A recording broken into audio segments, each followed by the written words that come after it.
बिस्मिल्लाहिर्रहमानिर्रहीम। अस्सलाम वालेकुम नाज़रीन, आप यूट्यूब चैनल देख रहे हैं। मैं इमरान खान हूँ। दो अहम डेवलपमेंट्स हुई हैं। एक तो नेतन्याहू मंजर आम पे आ गया काफ़ी दिन के बाद, 5 दिन हो गए थे नेतन्याहू मंजर से गायब था। ये कहाँ पे आया, कैसे आया, क्या बात की। इसके अलावा एक और बहुत बड़ी डेवलपमेंट है।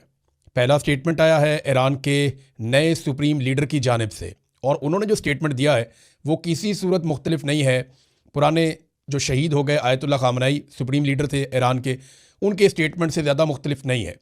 यानी यहाँ से पता चलता है कि डोनाल्ड ट्रंप ने सिर्फ एक बड़ी शख्सियत को शहीद किया है, या इसराइल ने और अमेरिका ने मिलकर, और कोई बदलाव नहीं आया ईरान के अंदर, कोई सोच में तब्दीली नहीं आई।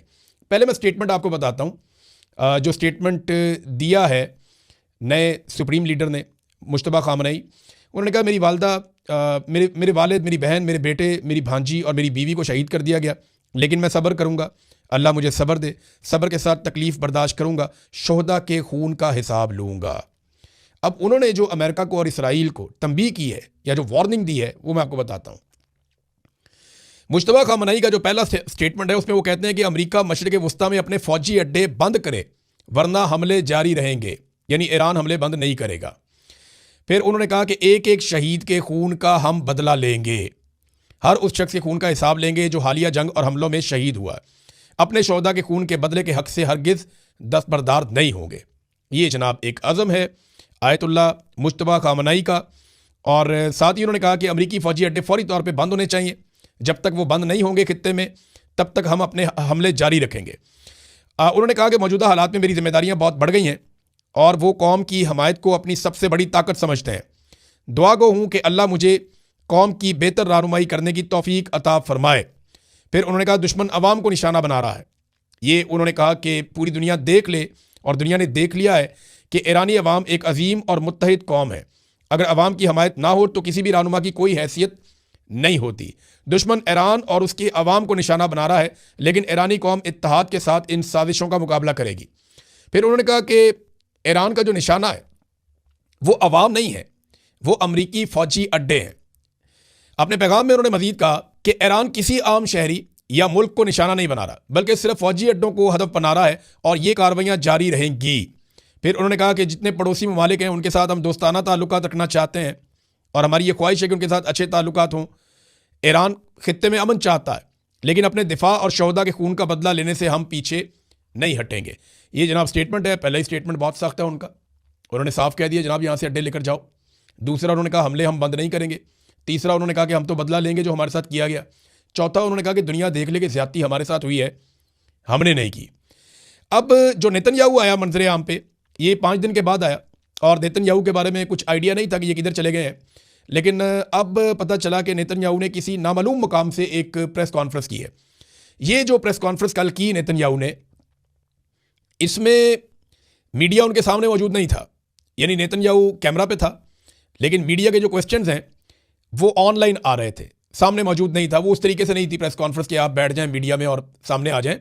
नेतन्याहू की जान को खतरा है, और बहुत सारे लोग ये दावा करते हैं कि नेतन्याहू शायद मौजूद ही नहीं है यरूशलेम में या इजराइल में, ये कहीं बाहर निकल गया। कुछ लोग ये दावा कर रहे हैं, कुछ लोग कहते हैं कि ज़्यादा टाइम जो है वो अपने जहाज़ में गुजारता है, कुछ लोग कुछ कह रहे हैं। अलग अलग किस्म की बातें नेतन्याहू के बारे में की जा रही हैं, लेकिन एग्जैक्टली कोई नहीं जानता। हाँ, ये सबको पता है कि नेतन्याहू ईरान का सबसे बड़ा टारगेट हो सकता है, क्योंकि आयतुल्ला खामनेई की शहादत के बाद ईरानियों के अंदर ये गम गुस्सा है, और वो ये चाहते हैं कि वो भी टारगेट को हिट करें।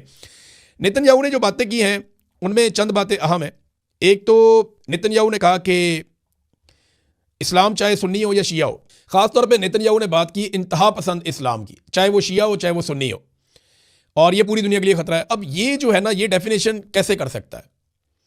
यानी जितना इसराइल ने मारा मासूम बच्चों को और ख़वातीन को, उतना तो किसी ने नहीं मारा, और नेतन्याहू को एक रजिस्टर्ड वॉर क्रिमिनल के तौर पे दुनिया में देखा जाता है।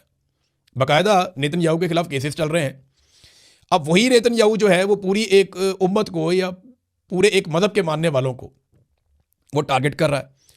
तो ये तय कौन करेगा कि कौन दहशतगर्द है कौन नहीं है? देखिए ना, ये तो कोई तरीकाकार नहीं है कि आप किसी भी मुल्क के ऊपर चढ़ जाएं और उसके ऊपर आप अटैक कर दें और आप कहें ये दहशतगर्द हैं। सवाल ये है कि जितने बच्चे शहीद हो गए या जितनी ख़वातीन शहीद हो गई, अभी जो लड़ाई हुई उसमें लगभग 20,000 बच्चे और 33,000 ख़वातीन गज़ा में सिर्फ शहीद हुई हैं। ईरान के अंदर जो बच्चे ज़ख्मी और शहीद हुए हैं उनकी तादाद 1100 है। इसी तरह बैरूत के अंदर ख़वातीन और बच्चों को शहीद किया जा रहा है लबनान में। तो क्या ये सारे दहशतगर्द हैं या ये इंतहा पसंद है? ऐसा तो नहीं है। अब वो शिया और सुन्नी को एक ही नज़र से देखते हैं। मैंने एक दिन पहले भी वीलॉग में कहा था कि शिया सुन्नी डिवाइड से बाहर निकलना चाहिए और सबको इंसानियत के लिए और दुनिया में अमन लाने के लिए मिलकर किरदार अदा करना चाहिए। मुसलमान मुल्क अगर मिलकर किरदार अदा करेंगे तो शायद बेहतरी जल्दी आ जाएगी खित्ते में। जितना डिवाइड रहेंगे, आपस में लड़ेंगे, तो इससे जंगें बढ़ेंगी। अगर मिलकर दबाव डालेंगे तो जंग खत्म हो जाएगी। जैसा कि अभी एक स्टेटमेंट हमने देखा कतर से आया था, जैसा एक स्टेटमेंट सऊदी अरब से माजी में आया था, जैसा स्टेटमेंट हमने अभी हाल ही में देखा कि जो ओमान से स्टेटमेंट आया, बड़ा शानदार स्टेटमेंट है। इसी तरह से अभी तुर्की ने भी एक स्टेटमेंट दिया है। उन्होंने कहा जी कि ईरान की जंग जो है वो फौरी तौर पे बंद की जाए। ईरान हुकूमत गिराकर खाना जंगी, इंतशार, फसाद या तकसीम की इजाज़त नहीं देंगे हम। ईरान की खुद मुख्तारी का एहतराम किया जाए, खित्ते के अमन को बहाल किया जाए। ये बड़ी दिलेर स्टेटमेंट है और ये स्टेटमेंट दी है तुर्की के वज़ीर ख़ारजा ने। अब नेतन्याहू ने एक तो इस्लाम चाहे सुन्नी हो या शिया हो उसको लेकर के उन्होंने तनकीद की और एक पूरी कौम को टारगेट किया जो नामुनासिब है, उसको ये करना नहीं चाहिए था, लेकिन वो बड़े लंबे अरसे से यही कर रहा है। नेतन्याहू के बहुत सारे कंट्रोवर्शियल स्टेटमेंट्स मौजूद हैं और वो ईरान के खिलाफ बड़े लंबे अरसे से ये प्लान कर रहा था कि लड़ाई हो जाए। ये अब अमेरिकन भी बता रहे हैं कि नेतन्याहू की लड़ाई है, अमेरिका की लड़ाई नहीं है। यहाँ पे एक मैक्स ब्लूमेंथल एक जर्नलिस्ट हैं, उन्होंने एक इंटरव्यू दिया और उस इंटरव्यू के अंदर कुछ हकायक सामने आए। मैरियो नुफेल को उन्होंने इंटरव्यू दिया, इनको मैंने भी एक इंटरव्यू दिया था और बड़े शानदार सहाफ़ी हैं। तो उनको उन्होंने इंटरव्यू देते हुए बताया कि एक ऑडियो लीक हुई है और ये जो ऑडियो लीक हुई है ये आईपैक के CEO की ऑडियो है जो लीक हुई है। ये बहुत इंपॉर्टेंट ऑडियो है। उसमें वो बताते हैं कि ये बताया जा रहा है कि जॉन रेडक्लिफ हो, मार्को रूबियो हो या माइक वॉलेट्स हो, ये वो लोग हैं जो अमेरिकन एडमिनिस्ट्रेशन के अंदर हैं, लेकिन वो इसराइल के साथ या मुसाद के साथ बहुत अच्छी तरह जुड़े हुए हैं और वो इसराइली मफादात का तहफ़्फ़ुज़ करते हैं अमेरिकन एडमिनिस्ट्रेशन में, जो इस वक्त डोनाल्ड ट्रंप की गवर्नमेंट है। और डोनाल्ड ट्रंप जो है वो सर्व कर रहा है इसराइल को, वो अमेरिका के लिए नहीं कर रहा। वो एक्चुअली जो इसराइल चाहता है वो कर रहा है। अब इस किस्म की ऑडियो लीक होने के बाद बहुत सारी चीज़ें मज़ीद क्लियर हो गई हैं, बल्कि उसने ये भी बताया कि 40 साल से इस मनसूबे पर काम किया जा रहा है कि ईरान को ख़त्म किया जाए और 30 साल पहले ये आश्कार भी हो चुका था। इसमें बहुत सारी चीज़ें पहले भी सामने आ चुकी हैं और अब भी चीज़ें सामने आ रही हैं। तो ये लड़ाई कभी भी अमेरिका की लड़ाई नहीं थी, ना अमेरिका को इसमें कोई ख़तरा था, लेकिन अमेरिका की मौजूदा एडमिनिस्ट्रेशन को बड़े अच्छे तरीके से इसराइल ने इस्तेमाल किया और इस लड़ाई के अंदर उनको धकेल दिया। अब वहाँ पर रजीम चेंज करने की कोशिश तो कामयाब हुई नहीं, वो नेतन्याहू मान भी गया। उसने कहा ईरानी अवाम की कोशिशों के बगैर हुकूमत का तख्ता नहीं उल्टाया जा सकता। हमें उम्मीद है कि हुकूमत गिर जाएगी। हुकूमत ना भी गिरी तो ये बहुत कमज़ोर हो जाएगी। यानी इस बात का नेतन्याहू के पास कोई जवाब नहीं है। बल्कि हुआ ये कि आयतुल्लाह खामनई की शहादत के बाद ये हुकूमत ज़्यादा मजबूत हो गई, वो ज़्यादा तगड़ी हो गई। इस बात का ना तो आइडिया था अमेरिका को और ना ही आइडिया था इसराइल को। इनकी कैलकुलेशन कुछ और थी। यानी अगर आप ये देखना चाहें कि डोनाल्ड ट्रंप के कौन से बड़े अहम मंसूबे थे जिन पे वो अमल दरामद करना चाह रहे थे इस जंग के जरिए से, या कौन से वो टारगेट थे जिनको अचीव करना था, 4 हदफ थे जो मुकर्रर किए थे डोनाल्ड ट्रंप ने, ये सेट किए हुए थे कि ये हमने करना है। अब नंबर 1 तो ये था कि हुकूमत तब्दील की जाए वहाँ पे, तो हुकूमत तब्दील हो सकी नहीं, बल्कि वो ज़्यादा मजबूत हो गई। नंबर 2 ये था कि अस्करी तौर पर मुकम्मल तबाही फैला दी जाए और मफलूज कर दिया जाए ईरानी फ़ौज को। क्या ये हो सका? अगर ये हो जाता तो आपने हरमज़ पे इस वक्त ईरान का कंट्रोल ना होता। वो अभी भी मिसाइल मार रहे हैं, उन्होंने कोई 42वीं लहर मिसाइलों की भेजी है इसराइल की तरफ और वो एक एक करके टारगेट अचीव कर रहे हैं। वो लड़ाई बंद ही नहीं करना चाहते। तो इसका मतलब है दूसरा टारगेट भी अचीव नहीं हुआ। तीसरा, डोनाल्ड ट्रंप ने कहा जी एटमी और मिसाइल प्रोग्राम हमने ख़त्म करना है। तो मिसाइल तो अभी भी मार रहा है ईरान, और एटमी प्रोग्राम के बारे में तो डोनाल्ड ट्रंप ने आज से 6 महीने पहले जून 2025 में कहा था कि हमने ख़त्म कर दिया। तो जब वो ख़त्म कर दिया था तो अब कैसे शुरू हो गया? तो ये हर मरतबा एक दावा करते हैं, आज भी ईरान के पास वो सलाहियतें बाकी हैं। चौथा ये था कि जो ईरान का एक प्रॉक्सी नेटवर्क है पूरे खित्ते के अंदर, वो ख़त्म कर दिया जाए। यानी ईरान जो सपोर्ट करता है हिजबुल्लाह को या हमास को या बाकी जगहों पे जो सपोर्ट करता है, वो नेटवर्क ख़त्म हो जाए, या हौसियों को सपोर्ट करता है, वो और तगड़े हो गए। और अब वो ऐसा लगता है कि मिशन डोनाल्ड ट्रंप का मुकम्मल नहीं हुआ। यानी जो 4 बड़े अहदाफ थे, चारों डोनाल्ड ट्रंप हासिल करने में अभी तक तो कामयाब नहीं हुए। लेकिन डोनाल्ड ट्रंप दावा बार बार करते हैं कि जी हमें बहुत फ़ायदा हो रहा है इस लड़ाई का। डोनाल्ड ट्रंप ने यह भी कहा कि जब दुनिया में पेट्रोल महंगा होता है तो अमेरिका को उसका फ़ायदा होता है, क्योंकि अमेरिका अपना पेट्रोल जो है, इजाफी बहुत ज़्यादा पेट्रोल है हमारे पास, तो हम दुनिया को महंगा बेच देते हैं। लेकिन हकीकत इसके बरक्स है। इस वक्त इस जंग में जो पेट्रोल महंगा हुआ उसका सबसे ज़्यादा फ़ायदा किसने उठाया? वो रशिया ने उठाया। रूस जो है उसके ऊपर जो पाबंदियाँ थी वो अब उस तरह से नहीं है। दुनिया रशिया से पेट्रोल लेना शुरू हो गई है और रशिया के जहाज़ों को कोई नहीं छेड़ता। वो जा रहे हैं दुनिया में और पेट्रोल दे रहे हैं। वजह यह है कि यहाँ खलीज से पेट्रोल रुक गया तो कहीं से तो पूरा करना था, तो रशिया ने अपनी रसद बढ़ा दी है। अच्छा, दो लोग अपना पेट्रोल ज़्यादा कर चुके हैं। एक तो ईरान पहले से ज़्यादा पेट्रोल रवाना कर रहा है इसी खित्ते में से, तो ईरान ज़्यादा पैसा बना रहा है पेट्रोल की मद में। और दूसरा अगर आप देखें तो रशिया का पेट्रोल पहले से ज़्यादा बिक रहा है। एक रिपोर्ट के मुताबिक $150 मिलियन इजाफी रोज़ाना कमा रहा है रशिया। जितने पैसे रोज़ कमाता था उससे $150 मिलियन ये रोज़ाना रूस कमा रहा है। दूसरी जानिब यूक्रेन की मदद करने के लिए, उसको असला देने के लिए यूरोपीय ममालिक अपना हेल्थ का बजट, अपना एजुकेशन का बजट, वो उसको कम कर रहे हैं। रिपोर्टें हैं, आप जाके पढ़ लें। यानी यूरोपीय ममालिक अपना हेल्थ का और एजुकेशन का बजट कम कर रहे हैं कि हम यूक्रेन को हथियार दें और वो मुकाबला करें रशिया का।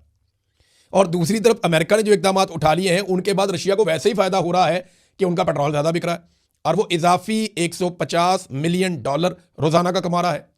तो रशिया की तो चांदी हो गई। अब ये जो यूरोपीय ममालिक है इनको जाके पूछना चाहिए डोनाल्ड ट्रंप से कि आप तो कहते हैं मुनाफा आपको हो रहा है, लेकिन यहाँ पे चांदी हो गई है प्यूटन की और पैसा बना रहा है रशिया। और इंडिया जो है वो रशिया का तेल खरीद रहा है। अमेरिका को कोई एतराज़ नहीं है, अमेरिका ने उनको इजाज़त दे दी है, लेकिन पाकिस्तान नहीं खरीद सकता, पाकिस्तान को इजाज़त नहीं मिलती। हालांकि फेवरेट फील्ड मार्शल पाकिस्तान वाला है, हालांकि सबसे अच्छा वज़ीर आज़म जो आंखें भी मारता है, पॉलिश भी करता है, तारीफ़ें भी करता है, सलूट भी मारता है, जब कहो खड़ा हो जाता है, जब कहो बैठ जाता है। तो ऐसा वज़ीर आज़म भी कहीं नहीं मिलेगा ना। इतना अच्छा टॉय तो चाइना भी नहीं बनाता जितना अच्छा उनको मिला हुआ है डोनाल्ड ट्रंप को। तो फेवरेट बंदे यहाँ पे है, लेकिन फ़ायदा इंडिया को हो रहा है। यानी पाकिस्तान से लिया जा रहा है टैरिफ 19% और इंडिया से 18%। यानी इंडिया का जो पासपोर्ट है उसकी 2 दर्जे बेहतरी हो गई और पाकिस्तान की 2 दर्जे तनज़ली हो गई। इंडिया के ऊपर पाबंदी नहीं लगी, लेकिन पाकिस्तान के वीज़ाज़ के ऊपर पाबंदियां लगा दी अमेरिका ने। अब अगर ये सारी चीज़ें प्लस माइनस करें तो डोनाल्ड ट्रंप को सिर्फ 2-3 लोग पसंद है पाकिस्तान में, क्योंकि वो डोनाल्ड ट्रंप का काम करते हैं। लेकिन बतौर मुल्क डोनाल्ड ट्रंप को इंडिया पसंद है। वो फ़ायदा इंडिया को दे रहा है, कारोबार इंडिया के साथ कर रहा है। अभी रिलायंस ग्रुप के साथ मिलकर वो एक बड़ी रिफाइनरी लगाने जा रहे हैं और ये इन्वेस्टमेंट भी अमेरिका में हो रही है। लिहाजा अमेरिका का झुकाव इंडिया की तरफ रहेगा, पहले भी था। पाकिस्तान में सिर्फ उनको 2-4 कठपुतलियां मिल गई हैं फॉर द टाइम बीइंग।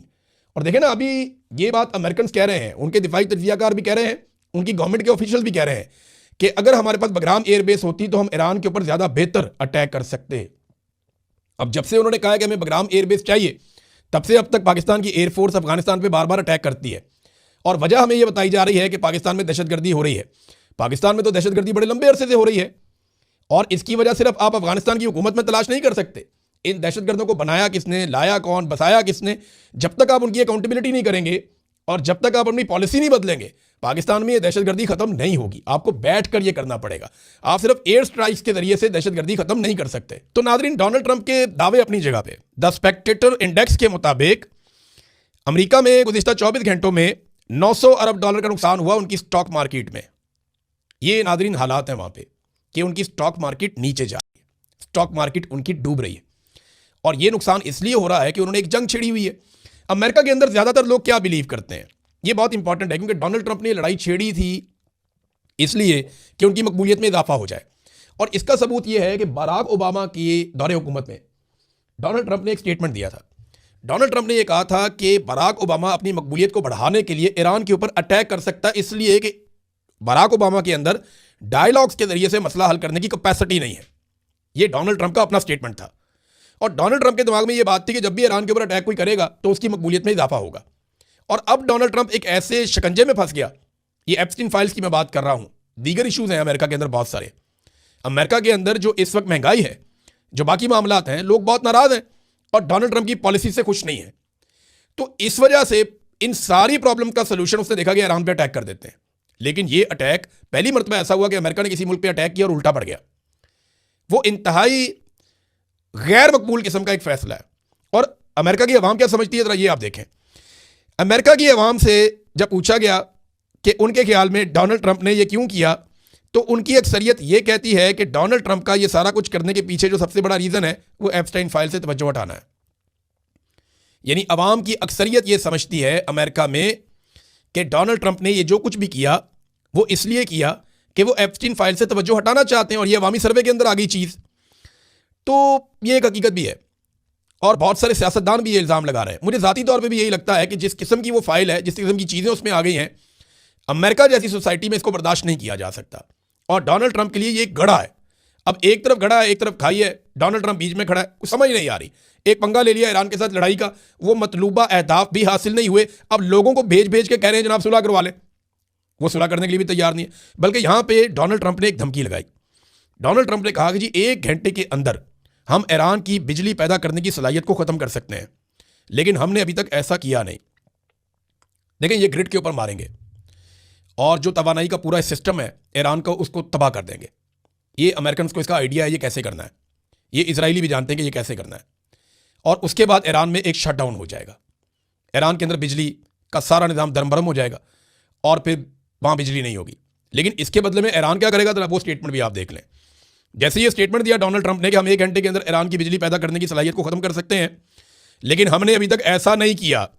अब इसका जवाब है वो डॉक्टर अली लारंजानी, ये उन्होंने जवाब दे दिया ईरान की जानिब से, और उन्होंने कहा कि अगर ट्रंप ऐसा करता है, यानी वो हमारी बिजली बनाने की सलाहियत या तवानाई का सारा सिस्टम जो है उसको दरम बरम कर देता है, तबाह कर देता है 1 घंटे में, तो आधे घंटे से भी कम वक्त में पूरा खित्ता अंधेरे में डूब जाएगा। और ये अंधेरा अपनी जान बचाकर भागने वाले अमेरिकी फौजियों का शिकार करने के लिए भरपूर मौका फराहम करेगा। ये बात आपको समझ आ रही है? उनका मतलब यह है कि अगर हमारे आप एनर्जी का इंफ्रास्ट्रक्चर पूरा तबाह कर देंगे तो हम पूरे खित्ते का तबाह कर देंगे। यानी फिर उसके बाद किसी मुल्क के अंदर लाइटें नहीं जलेंगी, उसके बाद किसी मुल्क के अंदर जो है बिजली का पूरा इंफ्रास्ट्रक्चर काम नहीं कर रहा होगा। और अगर बिजली बंद हो गई और पावर सोर्सेज आपके ख़त्म हो गए तो उसके बाद जो आपके ऑपरेशंस हैं वो भी रुक जाएंगे, और जो लोग यहाँ से निकलना चाहते हैं, चाहे वो अमेरिकन फौजी हैं या कोई भी हैं, वो निकल नहीं पाएंगे और ज़्यादा वुल्नरेबल हो जाएंगे, उनके ऊपर ज़्यादा हमले करना आसान हो जाएगा, उनका शिकार करना आसान हो जाएगा। ये स्टेटमेंट जनाब अली लारंजानी ने दिया है डोनाल्ड ट्रंप के स्टेटमेंट के जवाब में। अच्छा, यही स्टेटमेंट जो है वो ईरान के फौजी जो तर्जुमान है उन्होंने भी, जैसे DGISPR हमारे ऐसे ही उनका भी फौजी तर्जुमान है, उन्होंने भी ऐसे ही एक स्टेटमेंट दिया है। उन्होंने कहा जी अगर हमारी तवानाई की तनसीबात को निशाना बनाया गया तो हम पूरे मशरिक़ वस्ता की गैस और तेल की तनसीबात को तबाह कर देंगे। ईरान ने अमेरिका और इसराइल को खबरदार किया है कि तवानाई के इंफ्रास्ट्रक्चर पर हमले खित्ते में बड़ी और खतरनाक कशीदगी को जन्म देंगे। देखिए, ये बात सबको समझ जानी चाहिए कि ईरान ने अभी तक जो कहा वो उसने करके दिखाया। जब इन्होंने कहा जी कि हम अमेरिका और इसराइल ने कहा कि हम ईरान के ऊपर अटैक करेंगे, उन्होंने पहले कहा था कि हम आपके जितने फौजी अड्डे हैं सबके ऊपर अटैक करेंगे, हम आपके बहरी बेड़ों के ऊपर अटैक करेंगे, हम इसराइल के ऊपर वापस अटैक करेंगे। जो जो ईरान ने कहा उसने वो किया। जिस तरह के हमले ईरान के ऊपर हुए उस तरह के हमले उन्होंने वापस किए। और अब ईरान ये कह रहा है कि अगर हमारे तवानाई के इंफ्रास्ट्रक्चर को तबाह किया तो हम पूरे खित्ते की सारी बिजली बंद कर देंगे, फिर तेल के और गैस के जो ज़खायर हैं उनके ऊपर भी अटैक करेंगे। और ये इतना बड़ा नुकसान हो जाएगा पूरे रीजन का कि कई सालों तक इनकी कमर सीधी नहीं होगी। अरब ममालिक को हर हाल में ये जंग रोकनी होगी। याद रखिएगा कि अरब ममालिक डिज़ाइन ही नहीं हुए जंग के लिए। उनका जो डेवलपमेंट का मॉडल है वो किसी और तरह का है। वो शीशे के बने हुए मुल्क है, बहुत खूबसूरत, बड़े हसीनो जमील, वो पुरअमन रहने में उनकी बका है। लड़ाई करेंगे तो उनकी बहुत कीमती चीज़ें तबाह हो जाएंगी, बहुत बड़ी बर्बादी हो जाएगी। वहाँ पे अरबों खरबों डॉलर लगे हुए हैं। तो अरब ममालिक को जंग सूट नहीं करती, हर हाल में उन्हें जंग खत्म करनी है। नाज़रीन, आखिर में मैं आपको बताता हूँ, एक तैयारा भी तबाह हो गया। एक और तैयारा है ये अमेरिका का। हर दिन कोई ना कोई अमेरिका का बड़ा नुकसान हो जाता है और कोई ना कोई खबरें आती रहती हैं। कभी तैयारा इराक में गिर गया, कभी ईरान में गिर गया, कभी तैयारे जो हैं वो कुवैत के अंदर गिर गए, कभी कहीं और गिर गया। तो अमेरिका का नुकसान हो रहा है, उनके रडार सिस्टम तबाह हो गए। और अब जो फ़िज़ा है पूरी मशरिक़ वस्ता की, वो ईरान के लिए उस लेवल तक खुली है कि उनके मिसाइल में देख रहा था जाते हैं और जाके लगते हैं। एक वीडियो बड़ी वायरल हो रही है जहाँ पे 4 इंटरसेप्टर्स ने ईरानी मिसाइल को रोकने की कोशिश की और वो चारों को डिसीव करके जाके टकरा गया। तो अब जो मिसाइल वो इस्तेमाल कर रहे हैं उनकी रफ्तार बहुत ज़्यादा है, वो इतने आराम से कंट्रोल नहीं हो रहे। तो रीफ्यूलिंग करने वाला एक तैयारा है KC-135, ये अमरीकी फ़िज़ाइया का तैयारा इराक में गिरकर तबाह हो गया। 6 लोग इसमें भी बैठे हुए थे। तो अमेरिका का जंग में नुकसान हो रहा है, लगातार नुकसान हो रहा है, हथियारों का नुकसान हो रहा है। और सबसे बढ़ के जो अमेरिका का नुकसान हो रहा है वो उसकी क्रेडिबिलिटी जा रही है। जो चौधराहट उसके पास थी, जो क्राउन उसके सर के ऊपर था, वो उसके हाथ से निकल रहा है। अब तक के लिए इतने, अपना ख्याल रखिएगा, अपने इस चैनल का भी। अल्लाह हाफ़िज़।